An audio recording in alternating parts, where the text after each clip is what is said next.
Coming up on White Men Can't Work. Some form of mass hysteria, mass psychosis. We could only hire someone if it wasn't a white or Asian man. A 5-part podcast and YouTube series giving voice to what it's truly like for men in today's DEI-driven workplaces. I was actually shaking earlier. We're not having another man be the new head. I didn't want to leave the house. Defending white people, I would have thought you were crazy.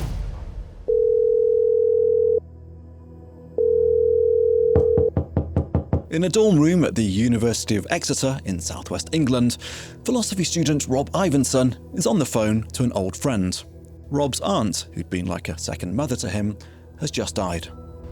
Which was quite a blow. She didn't have any kids, and we were quite close. And the first 10 or 15 minutes of the conversation were just condolences and how I was doing. The conversation drifted into the current affairs of the time in 2019. Syria, Russia. We sort of have arguments, conversations, playing devil's advocate for one another, that sort of thing. And my friend mentioned the gay propaganda laws that Russia had passed. And I said that I didn't really like what went on.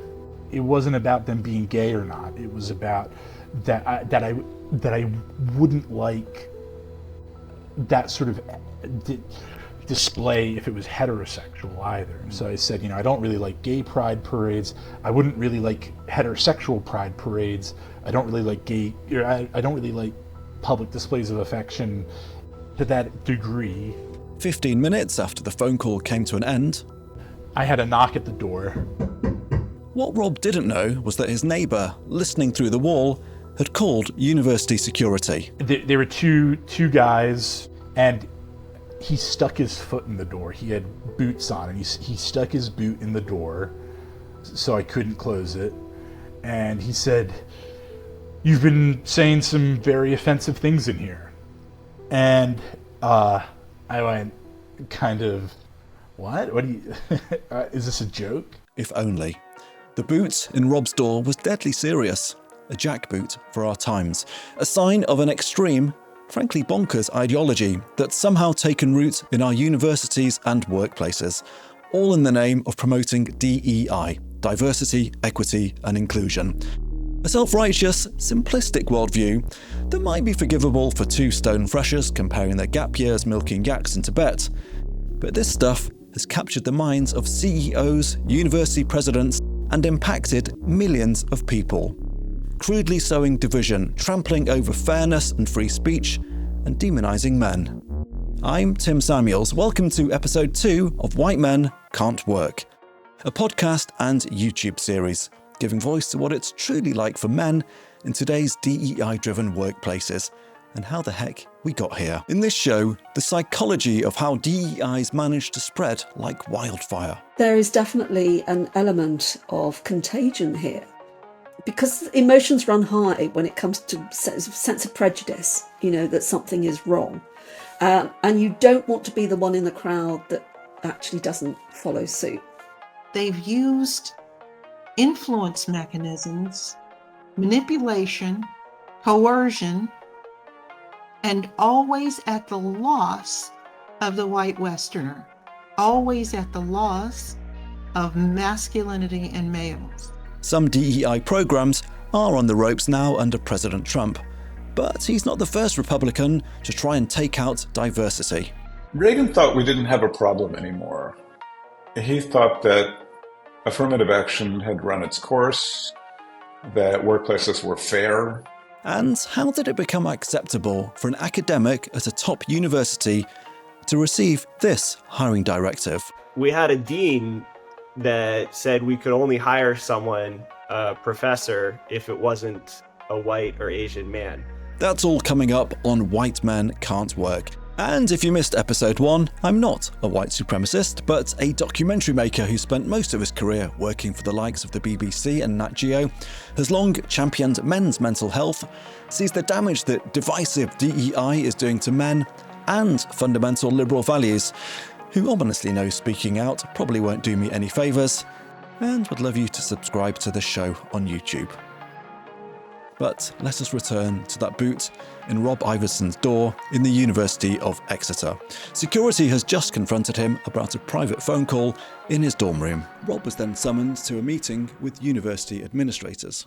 And what immediately became apparent was that she was going to be judge, jury, and executioner. And I was specifically not given information about what was going to happen in the lead up. I wasn't told I asked. And they started to read out what I was supposed to have said. And the first thing they read out to me was that was veganism is stupid.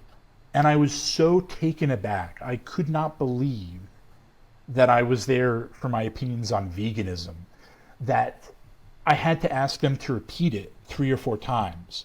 I thought I'd said something else. His protestations that this was one side of a private call made from his own room, twisted words overheard through a brick wall, went nowhere, nor was he allowed to see the written complaints. I think it was motivated out of a hyper precaution and a hypersensitivity towards anyone that could conceivably be considered a minority, a desire to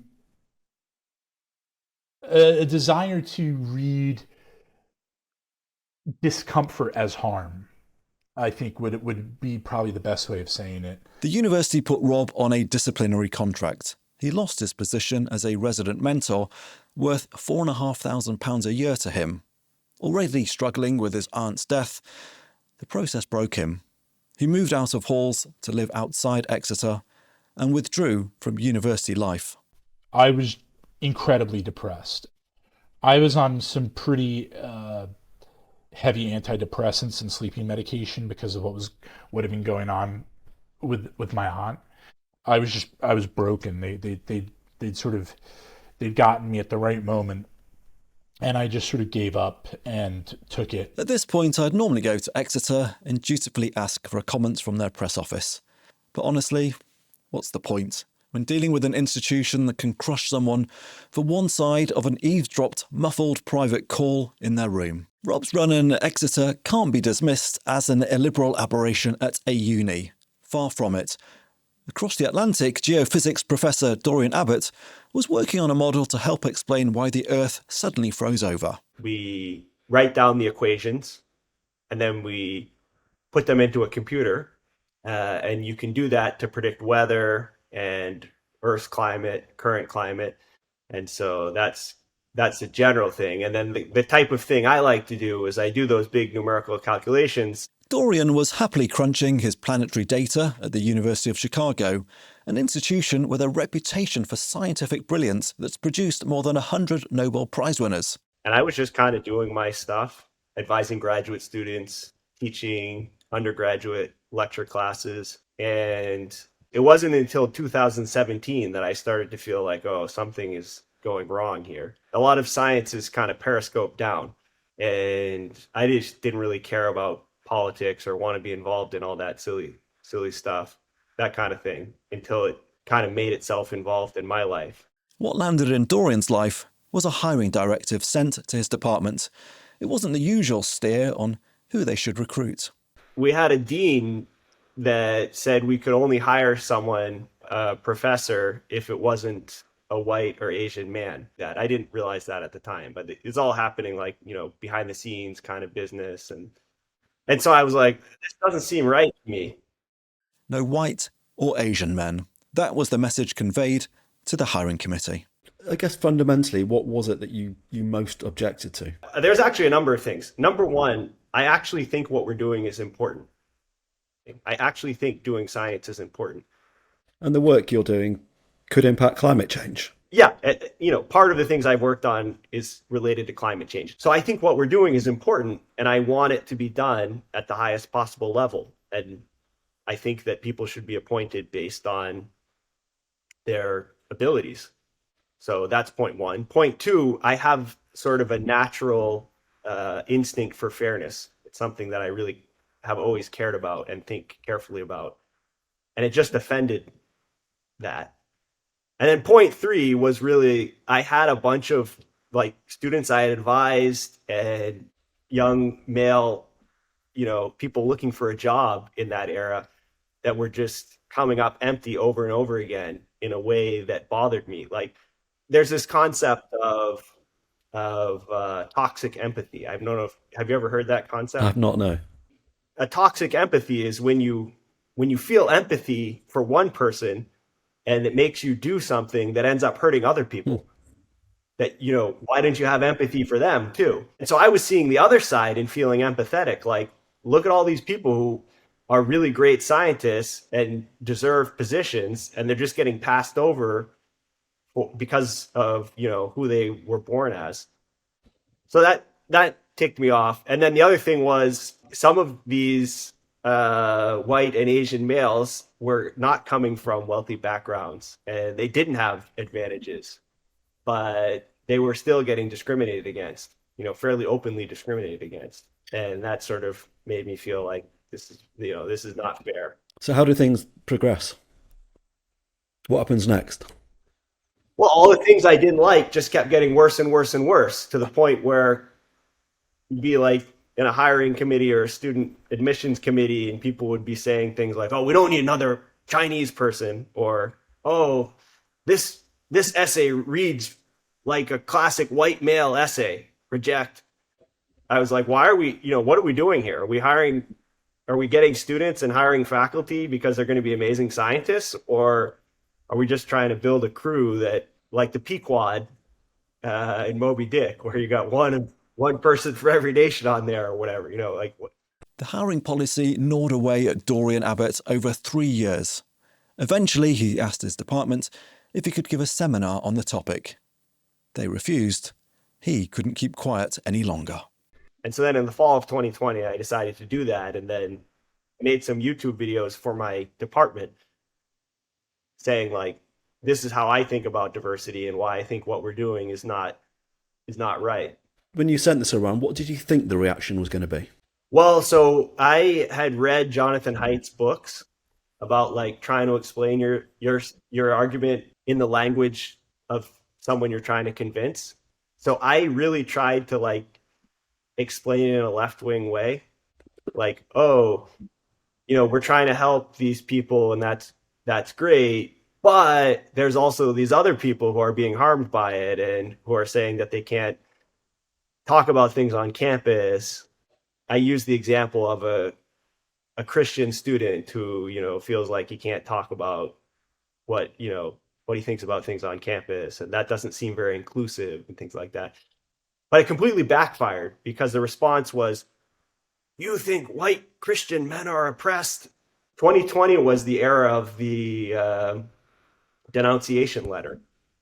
So they organized the letter signed by almost all I don't know the exact numbers, but a large number of the grad students in my department, with a whole list of demands, including like that I couldn't advise students or teach classes and things like that. The department chair was supposed to interview all the faculty, see who else shared the opinions I had, and then all of us were going to have to go into a re-education camp together. Really? In North Korea or somewhere more local? Who knows? I don't know. Yeah, I don't know where we were going to do it. I mean, a genuine re-education camp? Yeah, I mean, I can't remember the exact language they used, but some kind of re-education training where we would learn how to not cause harm, kind of a thing. Wow. So, I mean, it was just an attitude that was directly opposed to the entire purpose of the University of Chicago. When I saw it, I was like, how do these guys, what are they up to? Where are they getting these ideas? What do they think a university is supposed to be doing? What was it like for you going through this? I had trouble sleeping. Like, I was waking up at night, like, what's going on? Why are all these people attacking me? I thought these were reasonable people. They're like coming for me and saying like all these really mean things about me. They want me fired. And maybe some of those students should have popped into the history faculty to look up how dictatorships work, with that duality of being so sure of their ideology, any doubters just need more education, whilst also being so fragile that no whiff of criticism can be tolerated. Insulting a government minister in Iran can get you 74 lashes. Questioning DEI at Chicago Uni, fire that man. Few colleagues publicly supported Dorian, though the university president did back his right to speak out. But when he then penned a newspaper article criticising diversity initiatives, a prestigious lecture he'd been lined up to give at MIT got cancelled. Cancellation really is the hottest subject on campus. Exeter, Chicago, MIT, and another prestigious university. This one in the south of England, but we can't name it. The academic teaching there, like so many guys in this series, has asked for his identity to be hidden. So let's call him Billy, a humanities lecturer who'd gently been questioning why everything was now being taught through the lens of identity politics. After he'd raised his lack of career progress in a tense meeting, the university began looking for incidents to justify a disciplinary hearing. His words are being delivered by an avatar. So what they did was to systematically trawl other members of staff and see what they could find. And then they created a list of some 20 points. Amongst the misdemeanours levelled against Billy, referring to Marx as pale, male and stale, making a joke, not lewd, when a colleague joined a Zoom call wearing her bathrobe, and using with a colleague the industry standard terms for electronic cables. I had tried to help her set up for a lecture, and I had referred to the connectors on a projector as male and female, which anyone with any experience of recording knows that there are expressions like master, slave, male and female that are regularly used in electronics. That was, for instance, a complaint that was upheld against me. And the thing was that the acid test for disciplining me was whether or not that member of staff had been offended, and she said that she had been offended, and so therefore that complaint against me was upheld. Billy was booted out. A 20-year career, carved out by someone who'd himself dropped out of education after high school, came crashing down. Another man crushed by this runaway insanity. Well, we're not only going to fire you, but we will effectively make it impossible for you to find a job in the future, your career in academia. And I've worked so hard to get to where I've got to in academia. You know, studying for a PhD, working full-time, studying for a degree. When working full-time, all of this I've been through, for it to be taken away from me in a single, it was, you know, I'm prone to depression anyway, so it precipitated a very, very bad period, to be honest with you. So very harmful. So I also went to my GP and experimented with different antidepressants. It's hard to put into words how something like this can affect you, because it's so damning to sort of say that we think that you're not fit to be put in front of a class of young people because of your views and because your behaviour is something that is insulting and very damaging. A private conversation overheard through a wall, questioning an edict not to hire white or Asian men, referring to male and female connectors, joking about a colleague on a Zoom in a bathrobe. When I was at uni in the 90s, being punished for any of these would have been so unthinkable as to be comedy, some sort of politically correct nerd going around looking for offence anywhere they can find it. But universities across the West, supposed bastions of critical thinking and free speech, have seemingly wilted in the face of an intolerance that slipped into campus dressed in a tolerant hoodie. So many campuses. Science departments at Yale told, when hiring, they should place DEI at the centre of every decision. A professor at the University of Southern California temporarily pulled from a course for using a Chinese word that sounded a bit like the N-word, but clearly wasn't. An academic parted ways with a major English university because his personal political views were seen by students as right-wing. Diversity doesn't extend to different opinions. At York College of Pennsylvania, Professor of Rhetoric Eric Smith sees the impact diversity, equity and inclusion is having on his students. What it did, it had a chilling effect. Conversations weren't being had because people were afraid to offend. And when you have a concept like microaggressions, everything can offend, right? So what do you say? How do you have a conversation about difficult topics? You don't. I would tell my students all the time, like, you can talk in here. Don't worry about it. You can have a conversation in here. Don't worry about it. It's all good. I'm not going to silence you. I'm not going to accuse you of microaggressions and things like that. And a white male student came to my office afterwards and said, I can't say, what I want to say. And I said, sure you can. I'm making sure you can do that. And he said, I can't. Let's be real here. This is an environment where if I, with my white maleness, say certain things, it's going to be taken badly and my life will be worse for it. And I had nothing to say to him. He had a point I could not refute. And, from there, that was right before I really got into the anti-DEI, anti-woke stuff I've been doing in the past several years. That was before that, but I realized then that this was a bigger issue than just discomfort in the classroom. And how do you think he was representative? What's it like for the white young men on campus? I think they feel like they're being seen as the ultimate bad guy. They are the Darth Vader in this story, and everybody else is Luke. And obviously that's not fair, and they feel like that's not fair. But they also feel powerless to do anything. It's a very hopeless place to be. Hope. A word used 3 times by President Kennedy when he addressed the nation on the 11th of June 1963. The University of Alabama had just admitted its first 2 black students, once the National Guard had been deployed to force desegregation. That evening, JFK announced he'd be sending civil rights legislation to Congress. Every American ought to have the right to be treated as he would wish to be treated, he said. 5 months later, he was assassinated. But Lyndon Johnson and then Richard Nixon both pushed through civil rights protections, including affirmative action for minorities and women. That initial momentum slowed down, which is when, Eric Smith says, the seeds of today's activist DEI were sown. Well, it really started to occur in the 70s when people were getting impatient with the Civil Rights Act and integration and things like that. They weren't seeing positive changes quickly enough. So this is where the critical race theory starts to be planted and grow. Those activist seeds, infused by Marxist-inspired critical race theory, would slowly germinate over the years, waiting for their moment, decades later, to burst through. But on the surface, the JFK, LBJ and Nixon gains abruptly run into Reagan. So we see a lot of progress, especially for Black and Hispanic men and women, also for white women.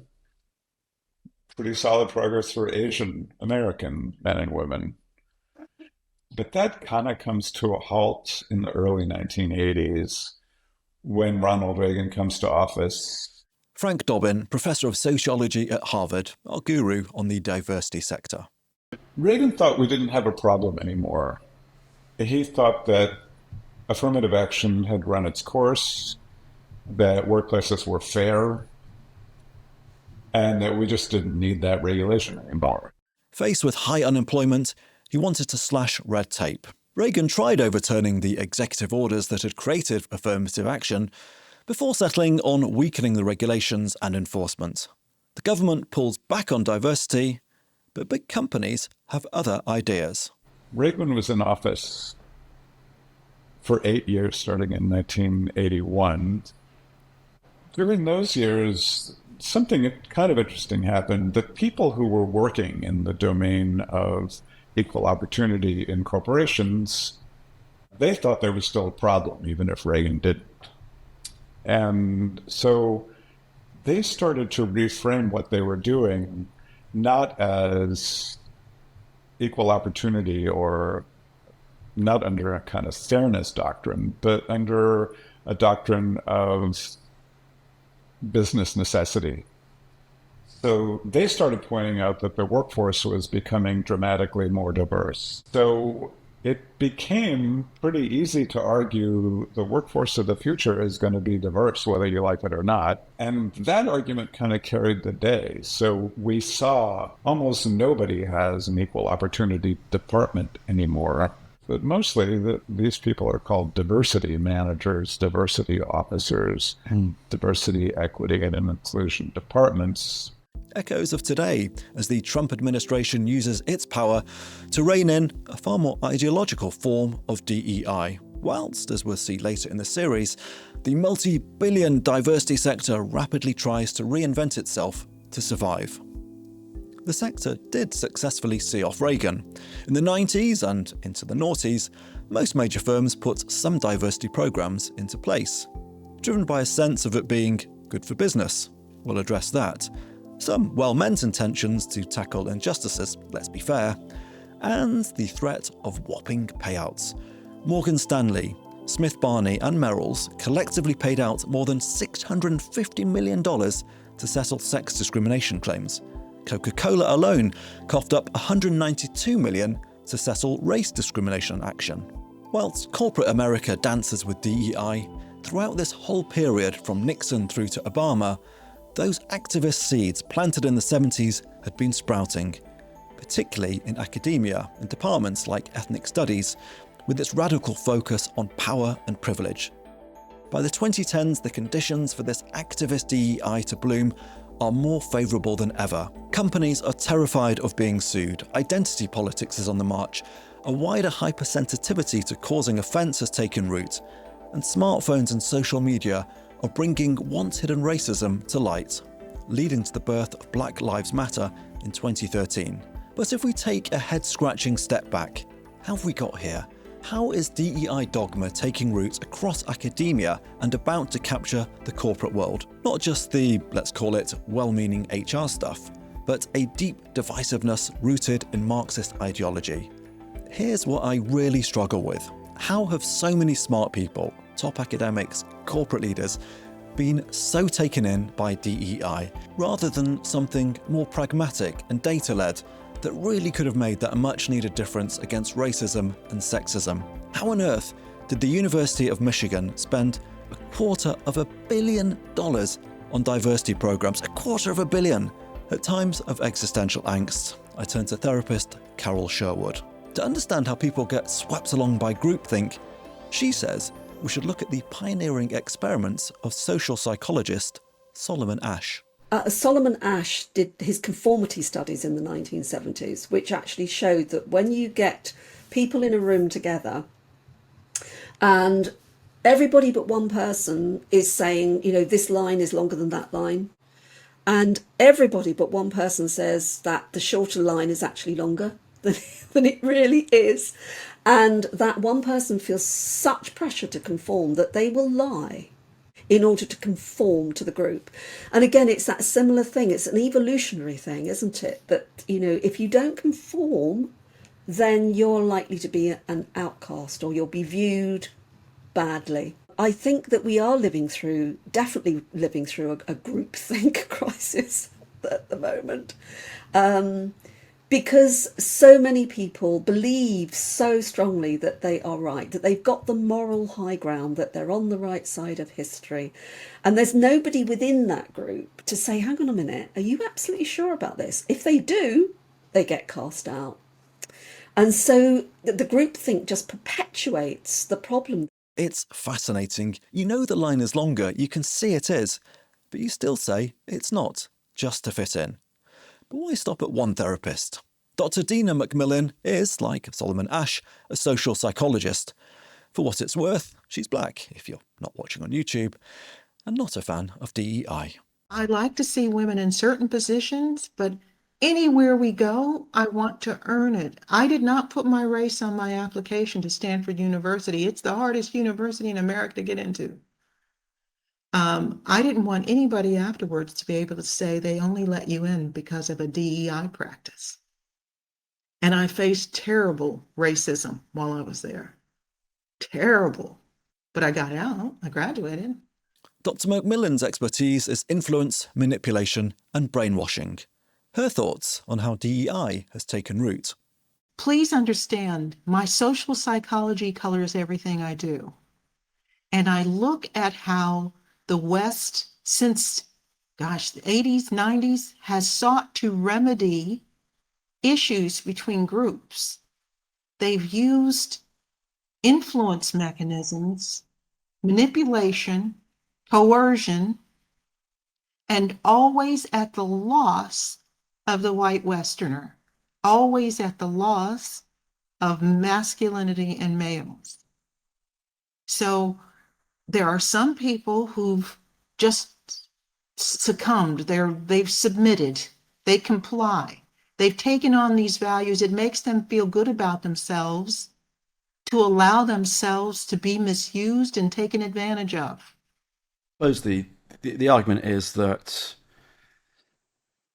white people, white men especially, had too much privilege, too much power, and some of that did have to be ceded. I can see an eye roll, even from here to Australia.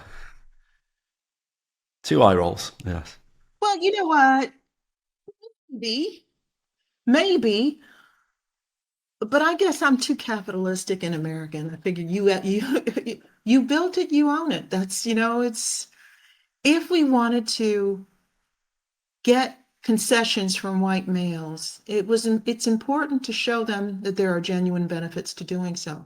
At Exeter, Rob Ivinson is struggling to see many benefits to the diversity winds blowing through campus. The phone call incident knocked his confidence and academic progress. He's slowly getting back on track. I did my master's last year. That's sort of going on. I have my dissertation and a few essays to finish. I deferred them. And now I'm doing teacher training, which maybe a slight hesitation about doing this interview because of that. But again, I'm not really going to go and hide away for fear of repercussions. It's not even that I couldn't live with myself. It's not what I'm just not that sort of person. Unlike some of the other protests that have been all the rage at Exeter, weeks camped out to signal displeasure about the Middle East, there hasn't been an outpouring of support for his case. But word of Rob's treatment did reach a lecturer in his department at Exeter, Edward Skidelsky. The historical parallels leapt out. Yeah, that was the kind of thing that I associated in my mind with, communist Russia or Nazi Germany. So that was a real wake-up for me. I actually lived in Russia for a couple of years in the mid-90s, so this was after the communist era, but it had only been a few years beforehand, so, it was still very much in the air. People talked about it a lot, and, one of the things they said is that you had to be very careful who you spoke to. Among friends or among family, you could say pretty much anything you wanted, but in any official context, you had to watch your language very carefully. You had to mouth certain official pieties. And when I spotted the same things in England, it immediately reminded me of that. I saw the similarities straight away. And people who've come from former communist countries also spot the similarities very, very quickly. Motivated by Rob's case and a wider censorship he's seen of views that don't conform to the mainstream, and a safetyism towards not offending people, Edward Skidelsky has set up the Committee for Academic Freedom. But it may be too little too late. I mean, one quite worrying statistic is that intolerance is much stronger among the young than among the old. So there was a piece of research done recently by Eric Kaufman looking at responses to J.K. Rowling's cancellation, and what he found is that among the 18 to 25 age group, 50% thought that her publisher should drop her, whereas among the over 50s, hardly anyone did. Now, if that cohort moves up and doesn't change its views, then in 30 years they'll be in charge, right? And there are about 250,000 academics working in higher education in Britain. So far, the committee's pledge to academic freedom has been openly signed by 582. It takes guts to stand up in this hyper-polarised climate, to risk being cancelled, cast out of your group, even if you're saying, I'm absolutely on board for making sure women and minorities have equal opportunities and respect. But can't we do this in a way that doesn't trample on free speech, fairness, and men? That's actually supported by data? Nope. Dogmatism doesn't do nuance. I also wanted to check I haven't gone all dogmatic myself about DEI's dogma. There's a lot of it about. So I called up Dr. Michael Riley, a professor who runs the Black Music Research Unit at Westminster University, and was a founder member of the Grammy-winning reggae band Steel Pulse. What would he say to some of the white men we've been speaking to? I was always going to be rude. I was going to say, look, we're all part of the same challenge. It's the truth about it. You're now feeling what we've felt for ages. Welcome to our norm. A norm that meant, when he entered academia, feeling invisible, dismissed, constantly gauging white people's reactions. It took me about 5 years in the building to work out that a lot of the work that I was bringing in, contributions I was making, were either just being dismissed or claimed by someone else as their efforts. And as someone said to me once, look, it's really simple. From the black world, we have to understand all the nuances of the white world because our lives literally depend on it. Flip that, and white world does not need to understand you because their lives don't depend on them understanding you to the same extent. I don't buy into the welcome to our norm view. Surely, if you've suffered, you don't want others to go through that experience too. And why can't we smartly lift everyone up rather than dragging others down? But Michael says DEI is part of a wider shift in power, the global majority asserting itself, which white people aren't attuned to deal with. And that is something they find challenging. That is giving something away that they don't feel they need to give away, whether that's ground in a conversation, whether that is accommodating someone emotionally. That is ground that they don't feel they have to give. In fact, on occasions, perhaps most occasions, it's not something they're capable of giving because they don't know how. It's not their life. As someone who says universities and society as a whole need to fundamentally address inequality, Michael was all in favour of rebalancing power and opportunity. But as for the rollout of DEI, or EDI, as it's sometimes known, a policy that most people are not equipped to deliver. Because the majority of people delivering EDI are white. If you don't understand this nuanced dynamic, which is everything to do with a history, an emotional sensitivity, and a knowledge of how to apply both in a moment, then they're going to get it wrong most of the time. If you put people in charge that really don't understand, how can you expect it to work?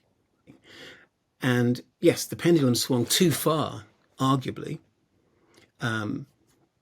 but where it's reset itself is not where it was. And that's the interesting position for me. It's arguably we're in a worse place because now you have a whole voice that's saying we tried and it didn't work. It says so much. Someone whose reggae band released a single in 1978 called Ku Klux Klan and has been fighting racism ever since, says DEI and the aggressive pushback against it have left things in a worse place. Who knows how far the current assault on DEI in the US will itself curtail academic and scientific freedom? How many words will be purged? Where that pendulum will settle? But what's clear is that some sort of contagion has swept through a number of universities and our institutions, attacking their very foundations as places where messy, critical thinking can freely take place, where debate and dissent bring better outcomes. Just ask Dorian Abbott, the geophysicist at Chicago, who merely did what scientists are meant to do. He questioned what he saw. A super important thing for me is when I met my wife. She's very different, coming from a very different world. She grew up in a village in Ukraine and was born at the end of the Soviet Union period in 1989. And so she just sees things differently from most Americans, I would say. It's like in our neighborhood, sometimes we see young guys walking around with the the hammer and sickle on the, their backpack or coat, and it's very offensive to her. Like, to her, it's like, these people tried to kill my family. This is true evil, and you're just going around like you don't know anything about it, and you just think it's cool to wear that thing. Is there a certain irony for your wife that she's escaped the sort of yoke of the Soviet bloc, landed in America, and then freedom of speech isn't quite what it used to be? Yeah, there is. But she, I'm lucky because she's, it could go different ways, right? Like, I could be married to someone who's like, won't that idiot just shut up and like stop causing me trouble? But she in her mind, I'm like Solzhenitsyn prime, if you know what I mean. So she sees what I'm doing as very important and worthwhile. In your mind, she thinks you're a hero. Yes. In my mind, in her mind, I'm a hero. In the next episode of White Men Can't Work, the moment when DEI went ballistic. The George Floyd thing gave it superhuman power. It hulked out, if you will. And as being a white man, now a liability for your career. It may well be that sometimes there will be a white male who is qualified for the job but gets turned down for non-meritocratic reasons. I was once approached to apply for a board position because I was told that the board needed more non-white faces. I thought that's extremely insulting. Here's the needy bit again. Please subscribe to my YouTube channel, and you can see all the shows at timsamuels.com. Till next time.